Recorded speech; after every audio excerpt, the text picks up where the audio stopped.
Hi everybody, really nice to see you. I am Rebecca Goozee. I have been working with the Shaping Space Architectural Models Revealed exhibition team to deliver some of their education programs, and this is part of it. I would invite you all to turn your cameras on if possible, because we are going to be doing practical workshops at the end of this session, and would love it if this was really nice and interactive. I'm just going to start off with a little bit of an introduction and then some housekeeping, and then it's my absolute pleasure, I will be introducing Michele and Catja to you. Okay, so good afternoon and welcome to this online session exploring tacit learning through architectural model making. This session is part of the V&A and Building Centre's Shaping Space Architectural Models Revealed programme. It's been generously supported by the Arts and Humanities Research Council through follow-on funding. Shaping Space Architectural Models Revealed asks three main questions: how architectural models are made, why architectural models are made, and who they are made for.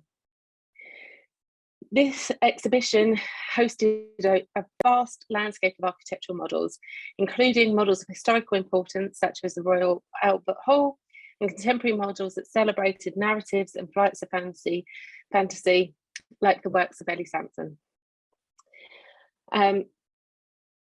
Throughout this Shaping Space has given us an opportunity to explore the role of tacit learning pedagogies in architectural model making. As part of our learning programme, we've explored how we can use making practice to surface and celebrate embodied knowledge. When we were developing the education programme for Shaping Space, we were conscious that we wanted to explore how to use and develop our body's tacit and embodied understanding of the environment. And we wanted to explore how we could do this to support our core educational themes of narrative in model making and understanding of technical model making materials. Throughout this programme of activity, we have keenly examined the role of creativity, creative problem solving, and the use of the body to explore imagination, mathematical principles, and architectural concepts. We are hoping to continue that exploration in today's session, and we are delighted to be welcoming Michele Gregson and Catja de Haas, who will be talking to us about the power of creative making practices and taking us through a practical activity that is suitable for the use in the classroom. So a little bit of housekeeping. We will be recording this event for distribution. If you do not want to be recorded, or if you are concerned about the safeguarding of others where you are, please do switch off your camera. As there is quite a few of us here today, if you can also please switch off your microphones unless you're speaking. We will be conducting a Q&A at the end of each session. So if you could if you have any questions as you're going through, that anything pops into your mind, just pop those into the chat and I will pick them up. We will also, as part of this virtual space, we treat it with respect and compassion for all our participants. Please be aware of others during this session. So now it's my absolute pleasure to introduce Michele Gregson, who is our first speaker today. Michele is General Secretary and CEO of the National Society for Education in Art and Design, the trade union, professional body, and learned society for art, craft and design professionals. Michele has worked throughout her career with children, young people and educators in arts and educational cultural settings. She firmly believes in the power of the collective, working together to make change through the arts. Today, she is here to talk to us about the value of creative subjects in schools, issues of policy, strategies for keeping those subjects alive and cross-curricular potentials. Michele, over to you. Oh, thank you, Rebecca. What a pleasure it is to be here. Let me just share screen. So we can do that successfully, and that will be a wonderful start. Great, hopefully you're all seeing a couple of photos there. So I think I just want to start by saying it feels like a real privilege to be speaking to you today. And I'm very grateful that we are all able to gather from the safety of our homes and workplaces at a time when so many can't. And this image of a doll's house, it carries an extra poignancy, I feel, today. So I just wanted to acknowledge that. You have got a wonderful session ahead of you with Catja, exploring the Giant Doll's House project. So I thought I'd take the liberty of sharing with you the doll's house in my house. I love dolls' houses. I think they're just such wonderful things. They feature in so many childhoods, don't they? And actually we hang on to them well beyond childhood. So this one, we've got a few actually, but this one came into our house 20 years ago as a gift for my eldest daughter. And it's now in the custody of my youngest daughter. I've got to say, it is an endless renovation project. It's never finished, it probably never will be. But it holds the thread of our family, I feel. And it's actually something that's been with us at times when we have needed to come together. I want to sort of share a little personal anecdote if I can to illustrate what I mean, and to really introduce this idea of the power of art and why it's so important to us. So the image on the right, well, that's things that my youngest daughter and I have been making lately. They're tiny, tiny little things to go into the doll's house. And my daughter, my youngest daughter, she's 12 years old. So like millions of children across the globe, has had a really disrupted 2 years, cut off from school, learning at home, very isolated at times. She's transitioned to secondary school during this period. And I've got to be honest with you, it's not good. It's not going so well. She is really struggling with the anxiety of moving between different spaces, between home and this very large, unfamiliar environment of secondary school. She's really anxious. And we found that one way to deal with that, when we just can't find the words, is to sit down and make something. And this is what we're doing at the moment. And it really made me reflect, coming into to this session this afternoon, on what happens when we make things smaller. I'm struck by something that Simona said, actually, that making things smaller can create a bigger impact. And when we do that, when we work in this way, we focus in, don't we? We look more carefully, we get down, we think differently as a result. Because when our perspective changes, so can our thinking. And in particular, when we work with materials, when we work in 3 dimensions, effectively we walk around our thinking. So it's actually quite transformative to change scale and change perspective. And it's certainly been very powerful for my daughter and me. You know, it doesn't solve the problems, but it helps. It helps. And the reason I'm sharing this with you is because I know that many of you, it's going to resonate with you and experiences you've got with pupils in your school, and indeed maybe your own children. As a parent, I'm absolutely convinced of the power of art, but also, of course, in my professional role as head of the NSCAD. And this is us. And this is what we believe in. We believe in it, and we've been believing in it for 134 years now and counting.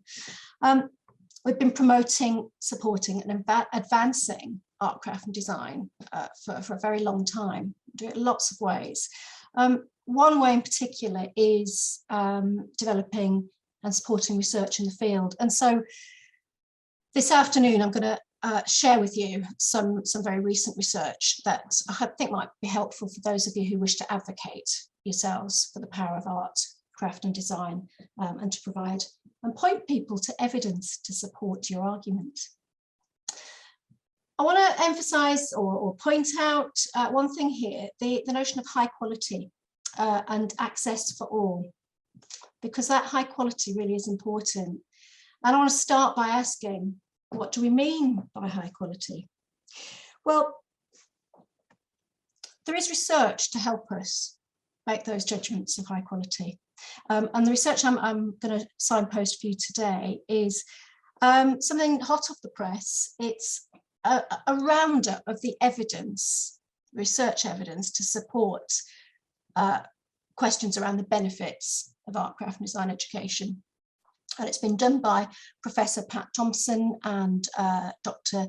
Liam Malloy at Nottingham University, and NSCAD are very pleased to support that work. You can download the report from the NSCAD website if you wish, but also we've got a set of postcards that we'll be putting out soon, which have got sound bites, if you like, of some of the key aspects of the report, and hopefully they're going to be useful to you. But yeah, the research is there. For NSCAD, high quality means curriculum and approaches to learning that are relevant to the lives and lived experience of our learners, that equip them for life and employment, they're future facing, rich, expansive, experiential. It has to be about doing, not just learning about. The research supports this, and I'm pleased to tell you that Ofsted support this too in the instructions they're giving, the HMI for our subject is giving to inspectors when they go into schools. And there will be a report coming out quite soon from HMI Jen Gibbs, the HMI for Art and Design, that really sets that out, and we'll be letting you know when that is published, sometime in the summer term, we believe. So high quality, those experiences should be high quality, and by that we mean varied, we mean rich, we mean hands-on. How many children are actually getting that in our schools?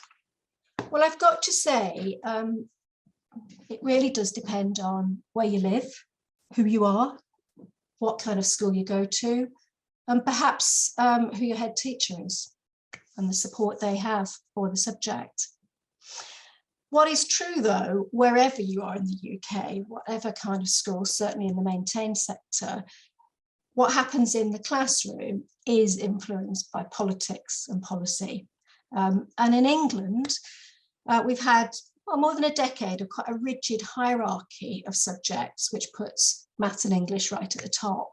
And that in many schools has created a squeeze on time and resources in the curriculum for art and design. And also ideas about how flexible and expansive we can be when we think about cross-curricular work. Certainly not everywhere, but it's a very real barrier that schools have to contend with. But lots of schools are working very hard to make sure that the arts and art, craft and design are firmly at the heart of their curriculum. And they do that because they see that the subject has real and unique value. It's valuable for its own sake, above all. I want to sort of say that, put that right out there. You know, it's good for humans to create, to make, and to engage in haptic experiences, because when we do, you know, we make things that didn't exist until we imagined them. That means that we make things that are useful, that we can use, that we need. We make things that are beautiful. We make things that amuse us, things that move us in our hearts, things that challenge us, that make us think, that make us reflect on ourselves and on other people. They make us feel connected. They make us feel. And essentially, to make art is to be human. That is the bottom line value of art. If it didn't do anything else, it deserves a central place in our curriculum, in our schools, because of that. But we know, and the research tells us, of course, that there are all kinds of side benefits as well. We know, and those of you working with children and young people every day know that art, craft and design promotes and encourages and expands upon inclusion and diversity, personal expression, visual literacy, confidence, health, well-being. It leads to careers. It helps children to be more motivated at school and in their life. And again, as I say, the research bears that out. If you look in the rapid evidence review, very specific things around change makers, essentially, and developing socially aware young people is something that happens through art education, because it helps us to understand the world that we live in, to interrogate it through that physical engagement with materials and the material world. And when we make a model and we've seen, you know, the most amazing work through this exhibition and this project. We're embarking on a kind of reinterpretation, a creative reinterpretation, a reshaping, a reimagining of our environment. We are revealing what maybe isn't seen, and we're making concrete what might only have been imagined. That's really powerful. That's a very powerful position to put a child in. Because if we can understand the world around us, and if we can play with changing it, we can change it. And I believe that very, very, very passionately. And so did one of my favourite researchers and academics, Elliot Eisner. And I feel that this quote has real relevance to the work that you're going to be doing this afternoon, and the work of this exhibition and project. Small differences do have large effects. Through art education, you know, we're developing those skills that we need to be socially engaged, because we're more able to make judgments. We can think with a greater, more divergently. We can recognise opposing viewpoints and perspectives, and contradictions, and work our way through those. It makes us better thinkers as well as better makers. But maybe your head teacher thinks, you know, it's the SATs that matter. Maybe that's the pressure that you've got to contend with. Well, you know, art makes us sharper too. I'm delighted to say the research shows us this. Participating in structured art activities can increase our cognitive ability test scores by 16 and 19% on average. And I've got to say, any head teacher's got to want some of that, haven't they? So if that's what motivates them, give them that statistic, show them that research. You may feel that pupil mental health and well-being should be a priority. I know I do. And we know that art makes us better. And I shared with you that my own story with my daughter. It does make us better. It also makes better students all round, more resilient, more optimistic about their ability to cope with the world. Now, we've got to be careful not to overstate this. The problems of the world are, frankly, enormous, and I'm not going to pretend that art is the whole solution, although I think it goes a long way to help. But there's plenty of research and real-life evidence that art helps. Should art be on prescription? Well, in some places it is, and again, plenty of research to show the benefits of it. But it matters, and it gives these transferred skills that help children to navigate their way through life. So, if we are sold on the idea that art has value, that it has power, that it's something that we can take right across the curriculum, right across our lives, where does it take us? Where does that take us? Where does our education take us? Well, it's really worth remembering, despite the ravages on the creative industries of the pandemic, that careers in the arts are a wide, varied and valid route for employment. Government stats pre-pandemic showed year on year that the creative industry sector grows 5 times faster, in fact, than the national economy. That will return. And beyond that, beyond direct career routes into the creative industries, whatever employment path children go on to take, the research shows us that studying art and design makes pupils more work ready generally in those attitudes and all those transferred value-added skills that we can think about. So, very briefly, making the case. I know I'm preaching to the converted, but I just wanted to pull out some of that, point to some of that research evidence, or at least show you where to find it. So do go and have a look at that report and download it and use it. Do use the postcards if you wish when we release those. I'm going to finish by thinking about this notion of cross-curricular, but also kind of inspiring practice, because the research is one thing, and it's always great to have robust evidence to support our arguments. But what really tends to sway us is when we can see it happening and it looks fabulous and it makes our heart beat a little bit faster. So here's an example of a project that did that for me. I came across this a school a couple of years ago now, actually, when we were all allowed out freely pre-pandemic. It's the Wicker School in Southampton. And I came across a project that they'd done, led by a teacher called Alison Nash.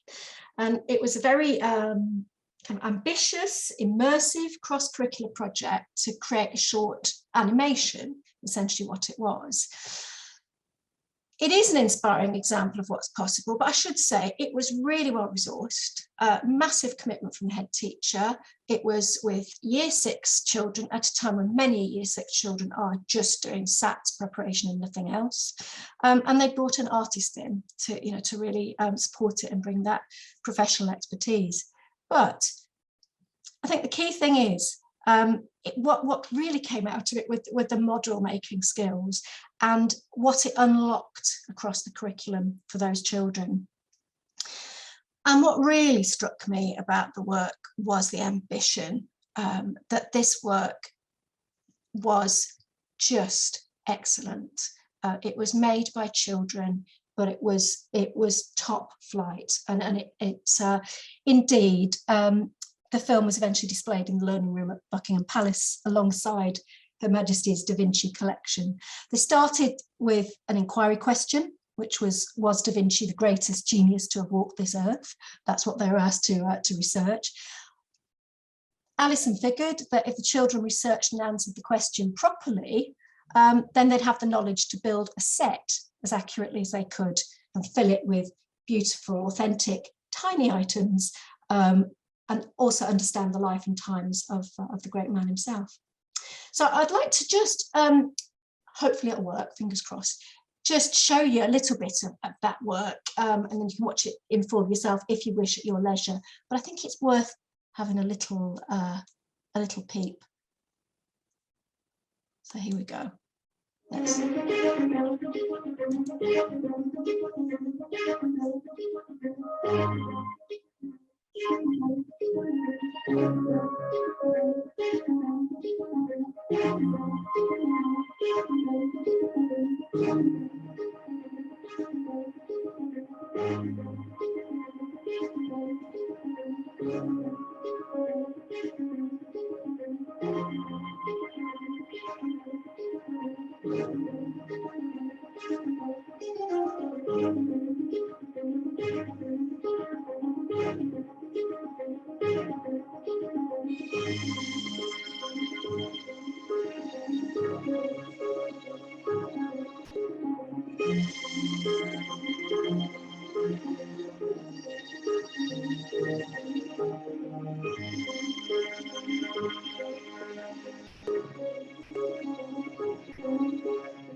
Now I'm going to stop there. It's about 6 minutes long. It's definitely worth watching, but we don't have time to do that today. I mean, the skills that those children learned through that immersive, ambitious projects were just, endless. They worked collaboratively. They did the research. They made the set. They made the props, all shoebox size. They made the animation. And they understood about Da Vinci, and that moment where we pause, where it goes from thinking to making the model, which we then know, he kind of did make those flying machines. But to just sort of quote Alison, you know, for her, the biggest thing was that attention to detail, the focus that's transferable to all areas of the curriculum. And I think that is the strongest message I would like to take from it. Yeah, so I'll leave you with that. And that final thought, that's the ambition, surely. And this is something that we've certainly learned through this exhibition and this project. Thanks, everyone. Amazing. Thank you so much, Michelle. It was inspiring as always. I just realised that the chat isn't active on this, so we're going to have to use our voices to ask questions. But as I'm chair, I get the pleasure of asking the first question. Whenever I listen to you speak, Michelle, I'm always struck by how optimistic you are about the place we are with our struggle against, as you said, all of the kind of the policy restrictions around creative education, but you always come across as being just very optimistic, which is lovely for me, because I'm a natural pessimist, and believe that it's hard work. When we were doing this project, I was really surprised actually that after 2 years of going through quite a lot of trauma, and 10 years of having limited access to creative education, and when I asked a group of year 10 students to do something that was purely imagination based, that represented who they were, that they just took it up and ran with it, and they were so creative and they were so engaged in it, that it really surprised me that actually that core of creativity that I would have assumed had eroded was still there, still present, still so much fun. Can you give me an example of something that makes you optimistic about this? I can give you the reasons why I'm optimistic. I could definitely do that. And there are three elements in this. There are teachers, there are young people, and there's art itself. And when you put those in combination, it seems to me it doesn't matter what the barriers are. And I've been in education for a very long time, and the barriers are multiple. It has not been easy to hold our position in the curriculum. We've done well, and I believe it is because art itself it's a life force. It's like water. You can try and put it down, but it won't. Young people they're incredible. If you give them a very high bar, they will always leap it. That's why I wanted to show you that clip from Wicker School, because that is industry standard animation. It's just wonderful, and we know it. If we give them the freedom, we give them the tools, we give them the skills, they can do it. And then the third thing, teachers know what is good for their pupils, and they fight for it, and they make it happen, and they always will. So that's why I'm optimistic. An example that's probably harder. I would say the example I'd give for optimism is that we've got a particular context at the moment in England, the policy direction. Look elsewhere in the UK and we see things are very different. So New Welsh curriculum, for example, is absolutely committed to cross-curricular work, to creative thinking, and to future-facing interdisciplinary practice. So if they can do it in Wales, we'll do it eventually, I'm sure. We'll get back to it. Brilliant, that's amazing. Does anybody else have any questions for Michelle? Jennifer? I'm just aware that we've just gone through the strangest two years in my lifetime, and it's something I'm sort of slowly becoming aware of, that social interaction, because I'm teaching at higher education level, is the lack of social processing or social exposure, and how I presume there'll be some research about how that's impacted. And I'm particularly interested how that impacts psychological development stages. So I'm aware that art can be an incredibly formative part of children sort of reaching developmental stages sort of appropriately. And I just wondered if anyone would come across research or investigation or dealing with some of those issues. Yeah, there is a bunch of stuff in train from various sources. Most of it, to be honest, is focusing on what's happening in core subjects. Then there's other stuff that's just looking exclusively at development, personal development, mental health and well-being. We do have at the moment a survey which I'd invite you all to, if you haven't seen it or responded, to respond, and certainly the links in the slides, and I'll get it to you, I'm sure. We have a national survey at the moment looking at what's happening in art and design, art, craft and design in schools across the UK before, during and post-pandemic, although I'm not sure we can really talk about post-pandemic, to be honest. But what we're pulling together is data from teachers about what's the impact been on the subject, so we can get a sense of how much is going on, and then map that against data that's coming through about changes in mental health, about socialization, confidence, and so on. So yeah, lots happening. Is there anything specifically looking at relationship skills? Because I'm aware art is a great facilitator of relationship skills, and that's something that has been hampered in the last couple of years. Not that I'm aware of, but I'm sure there is. Yeah. I'll have a little look for you, Jennifer, because I have a feeling that it's going to be tied up in literature that's also looking at the impact of social media, because I think that the pandemic has had a massive impact, but we were already backsliding into a place of non-verbal communication because it was mediated through technology, and I'm pretty sure I've read something, so I'll see if I've found what I can find for you and send it over. Yeah. Otherwise, we start our own research, having a look at it. Yeah. Are there any other questions for Michele?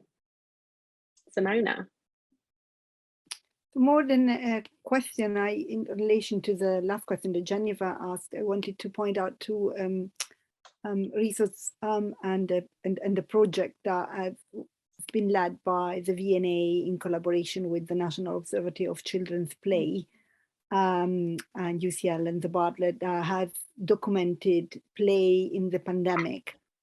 And an online exhibition is going to be launched later this month, and there is already a little bit of information on the V&A page. And I think that the aim of that was particularly to collate material, also to then do the kind of research that you were thinking about, the kind of thinking in terms of documenting what's happening during the pandemic, how is play, children play changing, what is the impact, and then keep observing and then making the connection, try to understand what is the impact long term. So it's not really an answer to your question, it's more a resource. And thank you so much. That's very useful, Simona. I would direct you as well, where to think of it, to the minutes from the last meeting of our all-party parliamentary group for art, craft and design, where I did pull together some of the research that's out there. As I say, lots of it dealing more particularly with that kind of attainment gap in the core. But there is stuff in there that touches upon for sure.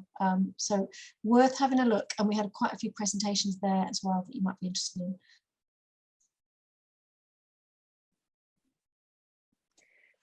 Any more questions? No?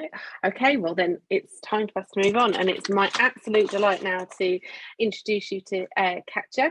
Catja is a qualified architect and the founder and director of Catja de Haas Architects, which runs the Giant Dolls House Project, a social arts project that asks participants to engage with their personal surroundings through making dolls' houses in shoeboxes, any way in which they want. These are then collated into installations that show that all people are equally idiosyncratic. The Doll's House project name came through her PhD by design, which she completed at the Bartlett School of Architecture at UCL, where she used miniatures as a way of researching ideas about the home. Catja, are you ready? Yes, I'll put myself on unmute. Thank you so much for having me. I'll share screen probably.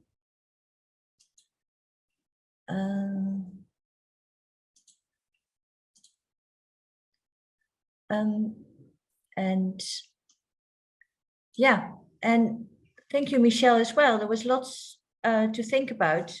And I think your observations about the Doll's House and about miniature as a way to make you feel better, and also as a way of maybe keeping control, I think is something very much part of the Doll's House project. Before we do the Doll's House, the idea is that you're all making a Doll's House today. I don't know whether everybody brought things, but Rebecca is assisting me. But before that, I'll explain a little bit about the project. I think my first page is more or less what Rebecca said. This is an installation we had at the Museum of Childhood in 2019 in collaboration with Oxfam. And you can see these are all the dolls' houses. They're linked with ropes and ramps and ladders, and you can't see who made the doll's house. And you can see it's a community of dolls' houses, and in order to be part of a community, you need a home or a house. So the idea is always that people are that it's important that everybody has a place where which they can call their home, and where they can be themselves. And this, of course, translates more abstractly that everybody should have the freedom, while belonging to a group, to explore what they think and how they feel. I start with a quote from Richard Sennett. He writes, "My hope is that understanding material craftsmanship and social cooperation can generate new ideas about how cities might become better made. My quest is to relate how people shape personal effort, social relations, and the physical environment. I emphasize skill and competency because in my view, modern society is de-skilling people in the conduct of everyday life." It's a bit what Michele said as well, of course. And then in miniature, miniature has been around for a long time. I think the Egyptians used it. They used votive statues to give to the gods. It's not sure whether they gave them to the gods for their wishes to be fulfilled, or whether they gave them to the gods after their wishes were fulfilled. But miniature have something powerful. The educationist Audrey Rule identified 6 themes when she observed children play with dolls' houses. She said they used their imagination. It also explores science-fictional changes in space and time, because the time of the doll's house is different and the space is different. So it's somehow detached, and maybe that's why you can control the doll's house or what's happening there, and maybe that's why it links closely to your imagination. It's diversity and friendship, because you play together, courage and independence, because you use your imagination, creativity, and care of belongings. Miniature things are precious. And this is a doll's house made in a workshop in Dubai. 2 girls, they made it forever, made it. And they look so harmonious here. How we work as the Doll's House Project. We collaborate with different schools and teachers, and quite often around specific themes or places towards the installation. So we've worked in Goa, and we asked everybody, what does Goa mean to you? And we managed to get a really wide range of participants. The Doll's House Project is not so much about precise skills or precision, it's about being very free. So there's no prize, there's no award for the best box. Everybody should work on their own level and gauge how they want to. So participants are encouraged to use materials they find and to do with it as they want to. So the idea is that they use bottle caps, whatever they can find.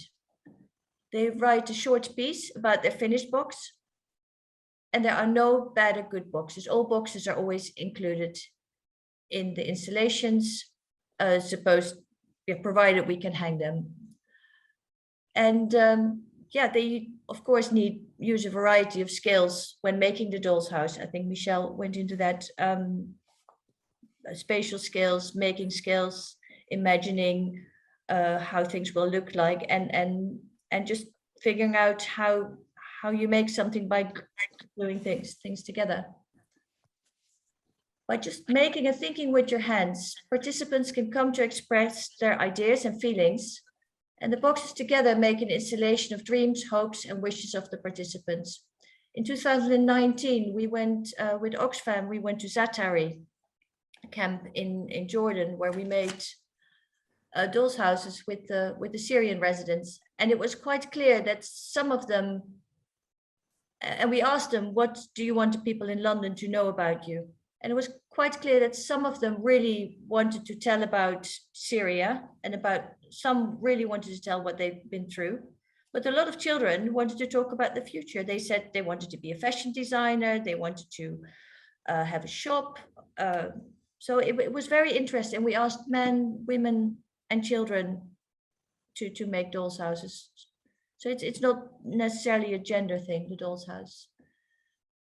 The workshops can be conducted anywhere, with and with any materials. So we've actually conducted quite a few. We've done them in America, North Carolina, Wimbledon, in London, Dubai, just many places, and everywhere people engage with it. It doesn't matter how old, where they're from, everybody enjoys doing it. I'll show a few boxes, so maybe you get some inspiration when you make them. This one was made in Goa, and you can see it's just cards and paper and paint. And this was a girl from a fisherman's village. Actually, with a couple of children, and we asked everybody, what does Goa mean to you? And they said they made, well, a palm tree, because there's lots of trees in Goa, and it was their favorite things. And it happens to be that the TV and the sofa are also their favorite things, but also a swing and a doll. This was a woman in Goa, and she was an immigration, I think she was an immigrant, and she said Goa for her means that she can be happy when her son is asleep, there's the sun, and when she can sit in a chair. So you can quite clearly tell lots of stories with it. These are two boys from Zaatari. They wanted to have a room like this one day. We made a living room that has a table, chairs, water tank, flower fan, and a battery to make it move. And they made the generator really move. So they came back with batteries the next day so the generator could move. During lockdown, and we did a project, a virtual doll's house project with Oxfam, and as part of London Festival of Architecture. It was the virtual doll's house. And we asked everybody to send in a picture of a doll's house they made and a little story. And we got amazing responses from lots of people. And actually, in hindsight, it's quite a good record of how some people felt during lockdown. And this is Pia, who said, there are lions in my room. I like to play in my jungle room. And that shows that anyone can really, again, whenever something happens, everybody engage with it differently. This is a girl, she was doing her A-levels, and I mean, she's an artist, and there's Boris Johnson, and there was the scarcity, there was not much food at the moment, so she made lots of things, yeah, space food. And that was beautiful. And this was from an asylum seeker, and he says, I'm seeking asylum in UK. No one else, now everyone else understands lockdown too. No permission to work, no space, no life, no future, just waiting, waiting. And here he is on his bed with the phone, waiting. And this was with a group called Archimake. They all made boxes. And he wrote, the reason I chose this room was because it is the room I feel most calm in. If I feel like I'm sad, this is the best room to go to. It just makes me feel really comfortable. I like reading in my bed as well as working on my desk. For some reason, it makes me feel really great and peaceful. This is why my room is my favorite room. And you can see it just with cards and toothpicks and paper. So you don't need much to express your room. And this was Lucy. She was 8 years old. And she made the room of her doll's house bright, because at my school, the motto is, let your lights shine and to shine bright. I think today we do giant doll's house for schools. And if you want to do it in class, you can do a workshop with your class or the school and make your own installation by stacking the boxes and add ladders. So this is one we did, like an art group did themselves, and they made ladders and they just stacked it, and it was a whole installation. We usually, it's good to ask a question or set a theme, but the theme everybody can engage with at their own level. So it shouldn't be leading. And I was discussing that today with Rebecca, and we were discussing, because we were talking about engaging with your heritage. And I think a lot of people in London have a heritage maybe different from England. England is not static. So we set a theme, where do you feel you're from? So is your heritage where you're from, or is your room where you're from, or is your school where you're from? So we thought children can engage with, or you, hopefully all of you can engage with that on your own level, and you can make what you like. It is very important, I find, in this project, that participants can, and especially if you work with vulnerable people, that participants can decide their own level of engagement, so that you don't ask refugees to ask about their experience, because they may not want to, and they may not want to be seen as refugees. They want to be seen as something else. So I think identity in that sense is not static.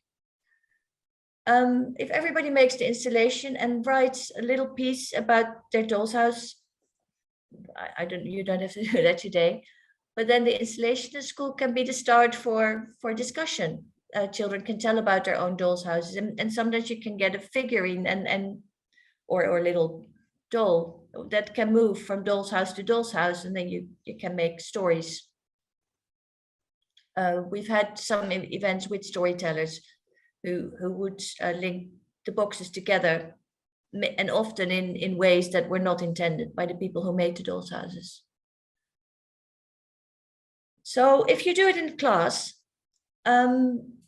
make sure you collect materials, and you can use anything, really anything.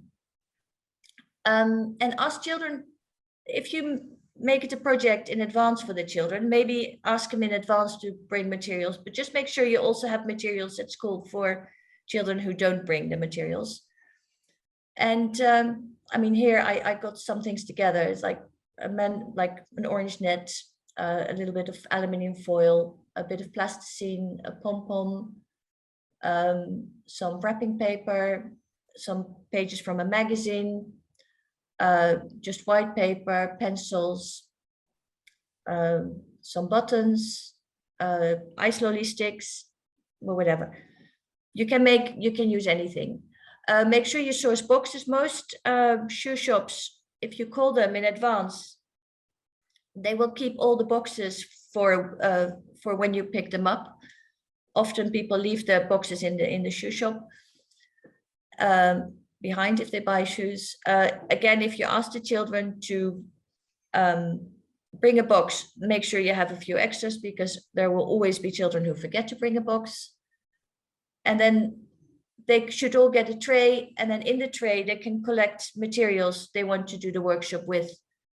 I think having a tray or having them already choose the materials helps children to sort of focus on what they're going to make, especially if there are a lot of materials, they can get all over the place. If children are then not sure of what to do, you can sort of ask, like, oh, look, I have a pipe cleaner. What can we do with a pipe cleaner? And then someone will come up and say, oh, you can make a lamp.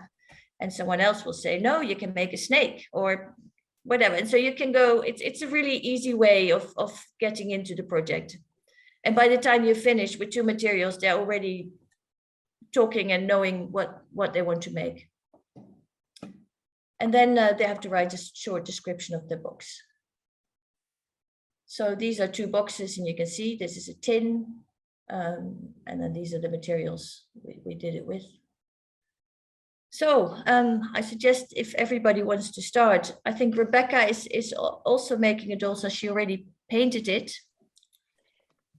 Yeah, and so she's making, and I suggest that, I mean, if everybody is making a doll's house, I could show some things I did yesterday night. I had a magazine, and I just was looking what I could make with my magazine.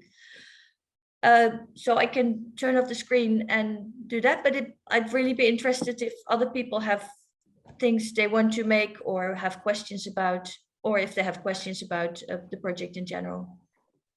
And for more information, you can always look on the website. We have lots of making tips on the website. And if you make a nice, and you can also submit your doll's house there, or we can post it on Instagram, and you can follow us on Instagram. So I hope that was useful.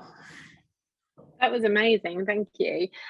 So this next part of this session is that we're all going to have a go at making a giant doll's house together, or a doll's house that will hopefully all link together. So I'm going to ask you all to turn your cameras on, because this is going to work best if we all talk to each other and we all see what materials we have. I'm happy to start. So I have my shoebox, and I have painted my shoebox pink because I wanted to, because I wanted a bit of colour. And I have some textiles, so some scrap textiles that I sometimes use if I am doing some embroidery projects. I have a lot of pipe cleaners, nice bendy pipe cleaners, lots of embroidery threads in different colours. I've got some coloured card.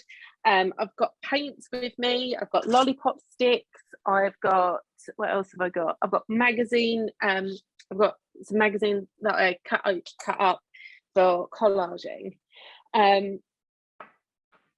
So the question was,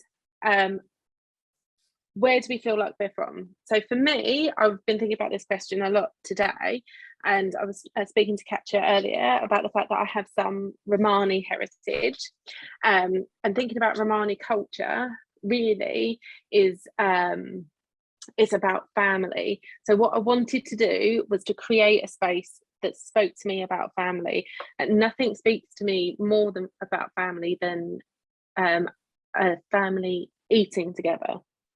So a dining space, because that's such an important part of my family. I'm from a big family, so that's what I'm going to try and create. Catja, what materials do you think I should use first, and what do you think I should create? What kind of dining room would you like to create? And which? Oh, a big one. A big table. Okay, so maybe it's all about community, isn't it?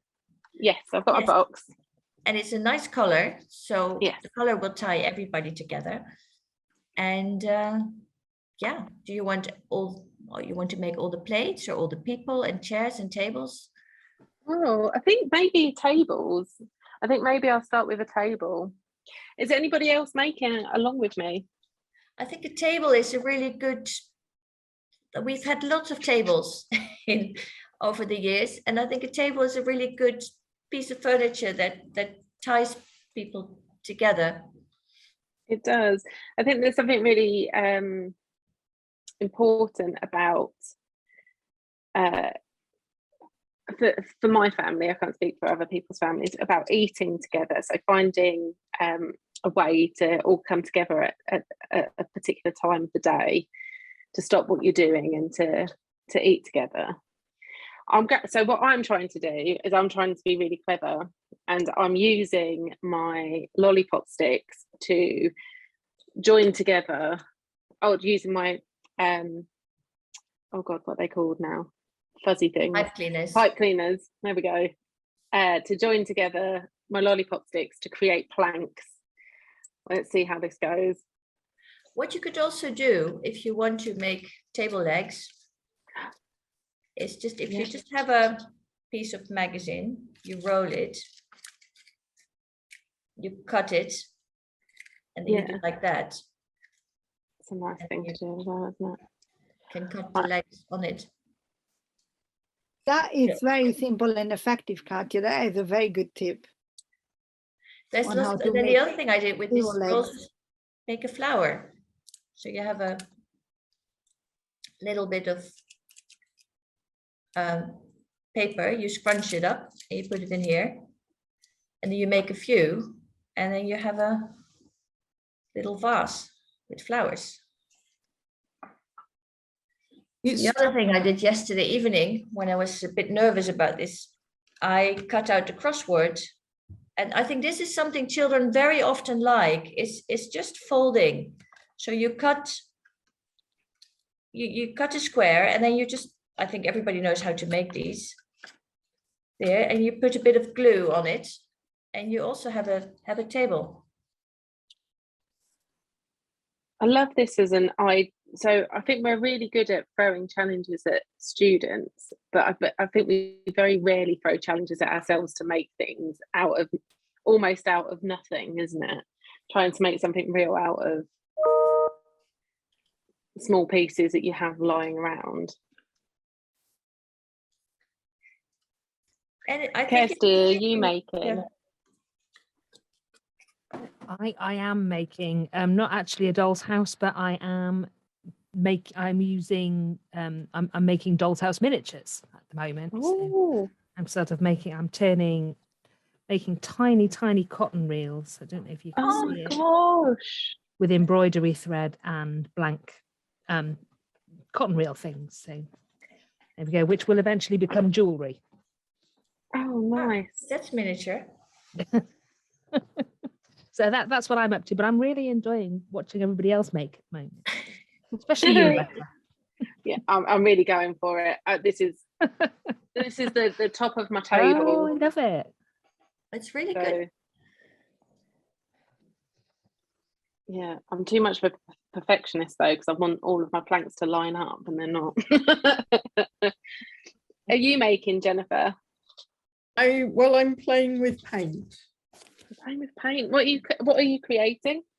Well, I don't know what came to me. I've got this box, and it's got a ballet dancer on it, and I was just thinking about the imagination, just in that. They're kind of Australian shoes. It's another story. And I was just thinking about the freedom and the make-believe of being on a stage set. Where I think ballet maybe encapsulates that incredible imagination that the world can be anything that you want. Yeah. And it was just a space that gives me space to grant myself complete freedom to create something. So I was just thinking of gardens in a house. Like how can you bring the outside inside? We had lots of gardens during the lockdown boxes. Quite a few people made. I think a garden is very important, and was important.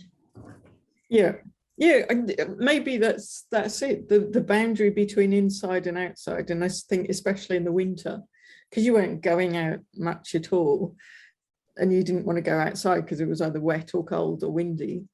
Then you're stuck inside, and it's sort of missing. So miss that connection with the outside world, even though I can just walk outside in the garden. But yeah, but I think it's the view and the kind of feeling. Another thing I made, which is from the same magazine I did the table from, was I just cut 2 bits of string, and then I wove them, and I got this. I love that kind of sense of weaving, the warp and weft. And I think it's again something you can make quite easily with just pieces of paper. The other thing is I had a little bit of tissue paper and a page left from my magazine, and I just made a little carpet with scrunched up tissue paper on the paper. It's all things you can help children with, like making things with paper. It's quite easy, and I think I bet a lot of us used to do it as children. The other thing is you can cut out with a magazine. You just with scissors you fold it, and then you cut shapes out. You've got the advantage of having seen lots and lots of children play and invent. Actually, my mother did this with us, and we did. But I think because they're very basic paper skills, and I think sometimes they're nice too. But I also think it's advantage of having seen loads. I think it's really nice to remember that children will create out of literally anything. I remember back in my childhood, troll dolls had a real moment, and I really liked the troll dolls, and I really wanted to make a dress for my troll doll.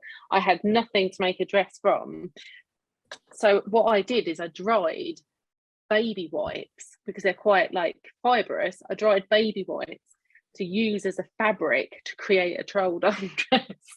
Like if you have a child who wants to create, they will create out of anything, I think. And I find, and if you give them the freedom to choose as well. And I think as adults we forget what that freedom feels like when we're creating. Oh, Rebecca, I love the idea of you just searching the house. What can I make out of? What can I make out of? I remember as a child needing, not having a brown crayon to colour in the trunk of a tree on a drawing I was doing for my mum. So I thought, I could just cut my hair and stick that down. So I took in this fabulous piece of art, presented it, and she saw what I'd done to my hair. So she looked at your hair first, and then that's it. Yes, it wasn't the neatest of haircuts. No, Did you look at your piece of work then? You're right. Children will just resourceful. Yes, and I think that's a little bit what this project is trying to be about. The other thing, we had a little bit of wrapping paper.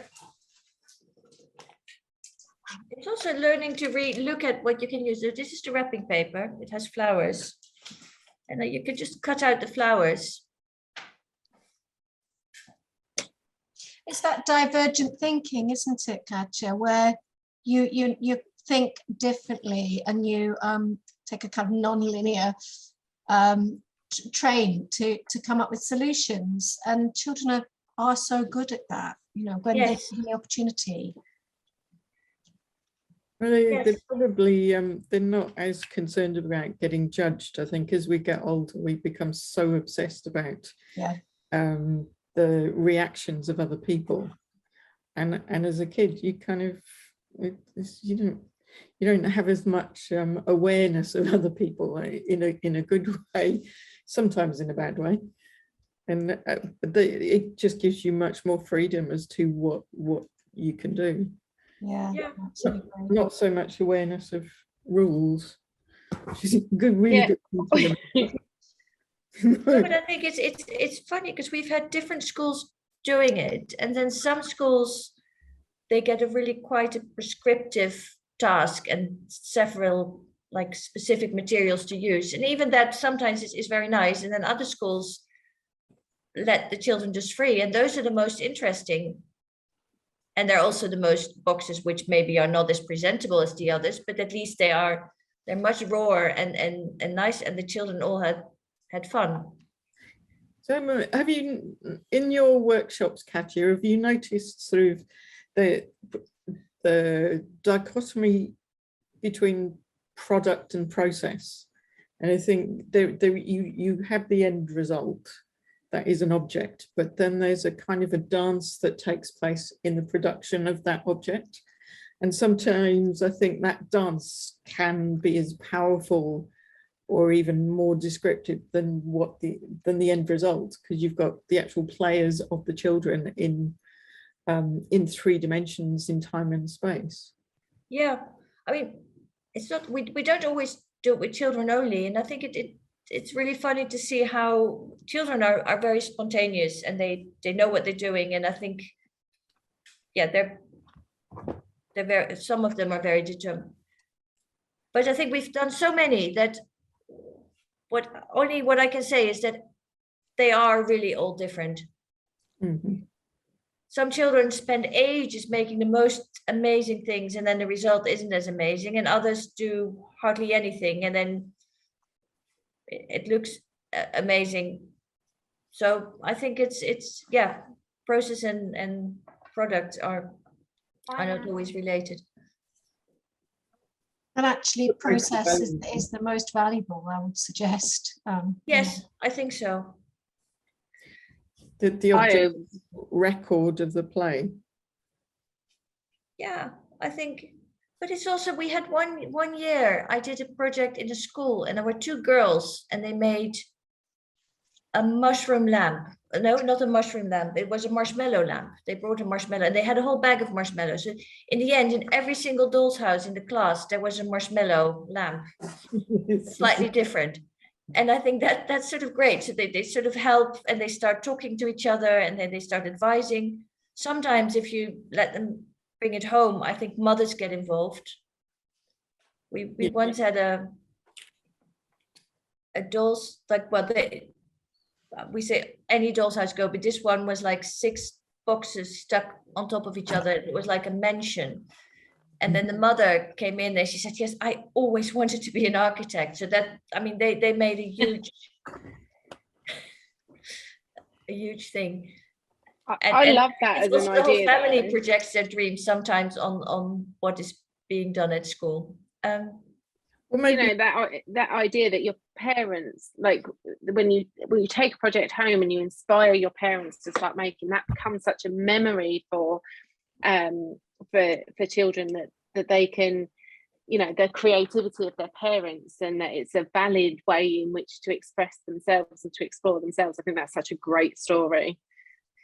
Yeah, no, and there's quite often that the whole family gets involved. Also, I think with doll's houses, you can, if you really make a room, there's so many little objects you can put in a box that quite easily you can often, also in class, you can also often ask maybe 2 or 3 children to make one, because there's enough, you just get a lot more detail if you ask more children to do the doll's house. And then that's also a way they learn to collaborate. So maybe one person makes a table, the other makes the chairs, the others make sure that there's paintings on the wall if they're making that. I mean, I've also had once a boy who definitely didn't want to do doll's houses because that was girly, so he made an airplane inside his box. And that was a really cool box. I love that. So I think, yeah, it's less and less for girls, and the most, when we were in Jordan, the most powerful boxes were made by the men, actually. And we started the workshop with the men, and half of the staff wasn't there because they thought this was going to be a disaster. So I started to explain, and it looked like they weren't too keen on participating. And then one of the men said, really, no, actually this is really cool. And then they made the most amazing, thoughtful boxes, and they were all artists, but they really engaged with the project. Oh, I remember my dad making an amazing, and it was out of cardboard, so it wouldn't have been, I don't think it was as small as shoe boxes, but I think it was just a cardboard box, a castle for us to play with, like with our dolls, that had like a lowerable drawbridge and all of that kind of stuff.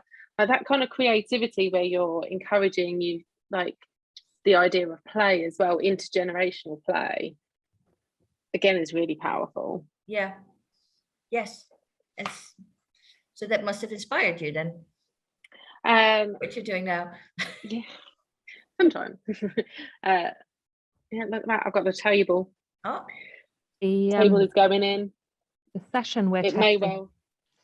The session we're testing at the moment for young V&A is, and I remember your Doll's House project well, Catja, it was amazing, is called Think Small, and it gets the kids to start thinking about user-centered design. They become architects. We put them in role as architects and clients, and they get given a mystery animal. So their job is to use loose parts in the imagination playground pieces to create homes for animals. And one of the things we focus on is that animals need entertainment too, because chickens and cows really like the radio. So we've had tortoise hot tubs. We've had the goat disco floor. So once you free them up, and you do get this amazing response from children, even. And particularly I'm finding with children who maybe aren't academically brilliant and so are maybe suffering a bit in the current post-pandemic recovery climate, but many of them have got this experience with animals, either in Bangladesh, with family goats and rabbits and chickens and things, or at home with their pets, but it's really coming out and they're able to bring this out of school experience and knowledge back into the classroom, and it's been enlightening for the teachers as well. And another vote for the Play in the Pandemic project as well, because that's looking great. One of our curators has been working on that. Is it Kate Cowan's project? Katie Canalis. Katie Canalis at our end. So there's another project, and I thought it might have been the same one, but there's the Play Observatory as well, which is documenting play in the pandemic, and that's Kate Cowan out, who was at UCL until quite recently. I think ours is the partnership with UCL, but yeah, Katie Canalis, Sophie Sage have been working on it, and as Simona said, the online stuff will be coming very soon. So it is worth a look, and it has been really interesting. Are you doing any events for it? I don't know. That might be down to UCL more than us. But we're doing all sorts of stuff out in the community at the moment, including a Play Hacks project where we're working with refugee families to look at the local area and see how they can use urban architecture and found objects to create play kits and loose parts kits. Oh, that sounds amazing, Kirsty. It is. It's part of the co-design for the play gallery, in fact. So, but I haven't told you that. If there's anybody else from the V&A here, I didn't say a word. So I think we need a proper catch up because I want to hear all about that. Definitely. Put something in the diary. We'll get there. Yeah. How is everybody getting on with their makes? Oh, Simona, you're on mute. Because you said where do we feel we are from? And the first thing that came to mind in that I am from a place near the sea. And, that is really, wherever I am in distress, the thing that calms me down is the sea, or at least flowing water. It needs to be at least a river or something that gives you that sense of the sound of water. And so I was trying to make a beach. And then I decided, actually, that's not very architectural. So what I'm trying to do now is a shoebox where this is my window and I'm looking out of the window. So to say, the shoebox is the view from my window. So if you're sitting here, you're looking out of my window. And, you can see the setting sun in orange.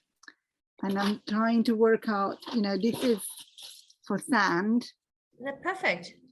And I'm trying to work out how to make the sea, and that is proving a bit difficult. So I tried with plasticine waves that you can glue to the back of the, underneath the sun, because plasticine just sticks. And they will look a little bit like waves. That's not completely satisfactory. And then I have also crepe paper. I was trying to, you know, because it stretches, to see if you can make it wavy. But I haven't really found a solution for C. So if somebody has ideas how you can make the C, that would be. Do you have plastic? Do you have like just an old plastic bag, which you can also put in strips? Maybe it is strips of plasticine, strips of plastic, and then strips of the other paper, because the C is always sort of different things, isn't it? Yeah. I'm not an expert, but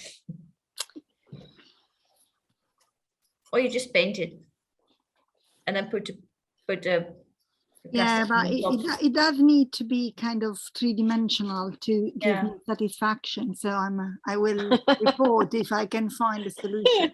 You have a cloth which you can sort of wrinkle, a blue cloth. That is a good idea. I'll go and see if I can find a piece of cloth now. You'll all be very distressed to hear that my table is collapsing on it. Oh no! Oh no! You've got a matchbox. Yeah, you could do with a matchbox. So you have a big bit of card, and then a matchbox will give you a bit more structural support. Yes, I do. I'm sorry your table's collapsing. My own fault. Rushing through the construction. I might just tape things down. Yeah, you can also hang your table, maybe. Oh, I could hang my table. I do have some copper wire.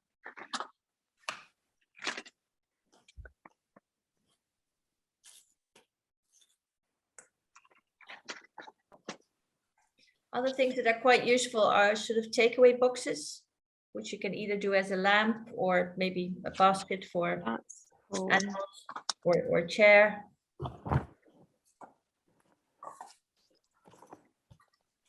Harriet, what are you making?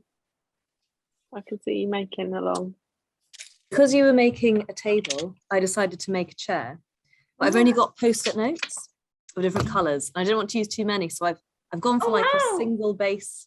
Oh, it doesn't really stand up very well, unfortunately. It's always like a swivelly chair.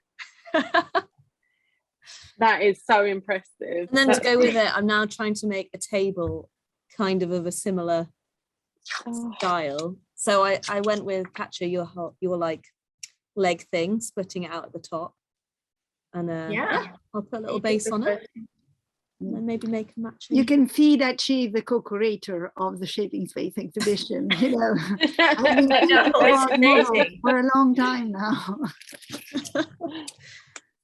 I'm not sure it quite compares to any of the models we had in the show, but I'm working on it. Do you make models yourself, Harriet? Have you ever done any architectural model making? No, I haven't, but I definitely would love to. I mean, yeah, I mean, these are really nice.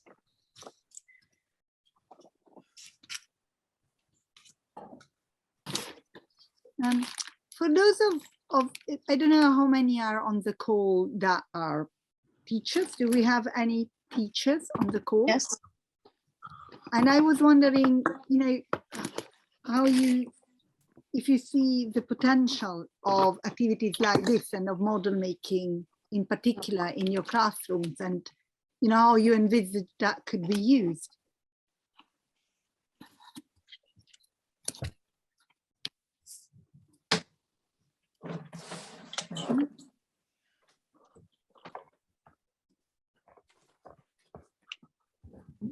Or if maybe some of you already do some activities in the classroom that are linked with model making and more architectural production, so to say. So I would be really curious to see what you already do or what you would like to be doing with the kids in this area. Yeah, I do a little bit of supply into schools, and so I perhaps wouldn't do the long-term project of doll's house makings, you know, that you may be over time and the organisation of getting the boxes in. But I'm loving the idea of short 15-minute activities. So you can just, you know, it's come to me, you know, when it was snowing, we just made paper snowflakes. bit like the cutting thing, and stuck them onto, and it was really clear that some children had never done that before, and this was year 3-4 children. And I just think there's place in every classroom to almost, like, 15 minutes before lunch or at the end of the day or whenever it is, and just have a quick creative, and anyone quite inspired by the post-it note furniture, and it could be a quick 15-minute post-it note challenge, and in that 15 minutes you're modeling yourself. So you're learning you're teaching by doing, and they're learning by following, and it's giving them the skills, because certainly some children that I've worked with incredibly low self-esteem and children that haven't had crafting skills, being faced with a whole shoebox to fill could be quite daunting for them. So I definitely like the idea of just doing short, 15-20 minutes, quick activities, and just teach them different papercraft skills, different modeling skills, with no other aim than actually, let's just be successful and have fun making something, go home with something, and teach your parents, your friends, your families how to do it. And I quite like that idea. Breaking it down to its component parts, I think would be really achievable in classrooms.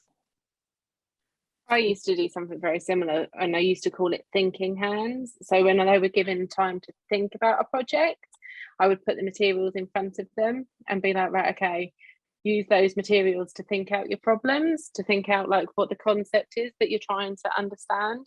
And that always used to go really well. I used to get a lot of chairs made, I think, as well. Funny enough. Right, we have only got 4 minutes left.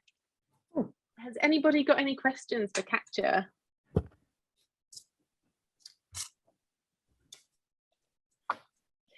I have one then. I'm going to be really cheeky and ask one. What has there been anybody's doll's house that's particularly inspired you in the time that you've been doing this project? Quite a few. Just thinking. There was in Goa, I think the one of the woman in the chair, when I'm not sure whether it was inspired, but sometimes they're enlightening. I did a project in Sheffield with the students, and we asked what does Sheffield mean? And a lot of the students who did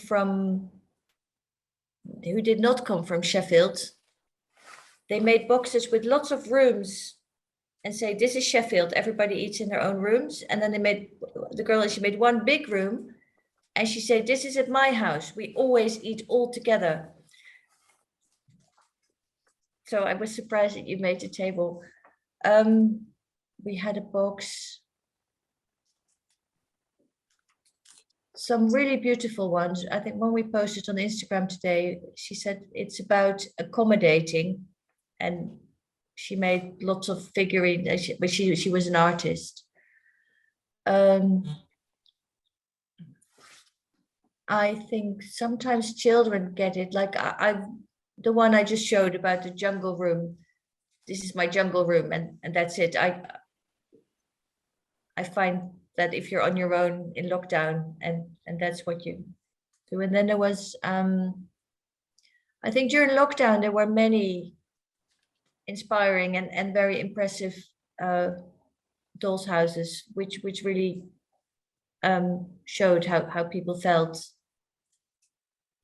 I think that, yeah, creativity really became such a linchpin for being able to communicate what you were going through, didn't it, during lockdown? Yes, there were lots of windows. There were also, yeah.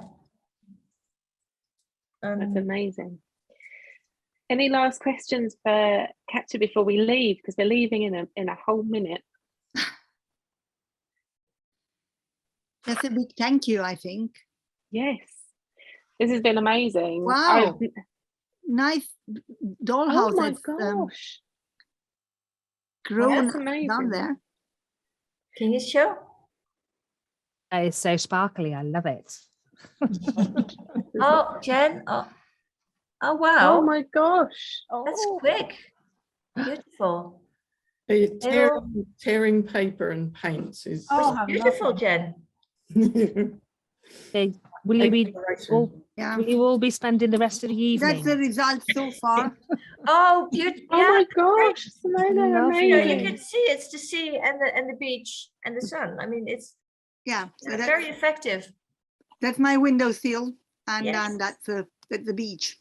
Amazing. I think Harriet, they look phenomenal. it's just so Thanks. I added a little plant on the table. Oh, they're beautiful. when you're just doing things together, it's Yeah, I had this one. it's really amazing looking at everyone else's work. It's no, there's something about the collective nature of individually just sitting together and making something that shifts the energy in the room. Like it just takes you, there's a dramatic emotional shift. I totally agree. I love doing these sessions. I run a lot of this kind of session where we do making together as a group, and I find them such a pleasure to run and such a pleasure to be a part of. Like, I never walk away from it going, oh, I hated that, which is a massive testament really to, I think, what the power of making really is. So it makes you feel connected. Yeah, so it's very powerful when it comes to relationship building, and it's like such a kind of fundamental cultural activity to just sit down and make something together. Yeah, I think that's often the value of a lot of these workshops in when you do it in the school, especially if they have to make a doll's house together, children, everybody's just busy. And I think talking about maybe we've lost that quite a lot, and especially with COVID, it's sort of so coming back and actually just making sure you create these opportunities to just sit down and make together. I think I'm not sure what it looks. I mean, as soon as you go into a school and do it with the children, they all get engaged. So I'm not so sure how lost. But I'm talking for maybe for adults. Yeah. So I think I'm just so impressed by the post-it note furniture. I'm just think that's amazing. But Michele, I also really liked your story about how you sort of work with the whole family on the doll's house at home. I think we've lost Michele. I think we've lost Michele. So thank you very much, everybody, for coming. I just wanted to add that the activities that Rebecca did alongside the exhibition with schools have been translated into lessons plans and materials that will be available through the Building Centre site and the V&A site, and probably also the Craft Council site. So if you are interested in looking at what she has come up with for the kids and what could be done with children at different ages in different key stages at school, they will be freely available very soon. And if you can't find them, just drop us a line and we will point you in the right direction. Really. Right, well, I think it might be time to go and have a cup of tea. Thank you so much for your company, everybody. I've really thoroughly enjoyed this, and do drop us a line if you have any questions. There will be an after event pack coming out, but thank you very much to our speakers, Michele and Catja. It's been an absolute pleasure. Thank you, everyone. Thank you, everyone. And the next one of these is the 23rd of March, next and last. So if you want to join us, it would be lovely. Bye. Thank you very much. Thank you, Michele. Thank you, Catja. I so enjoyed it. It was really impressive to hear you. Thank you. Bye.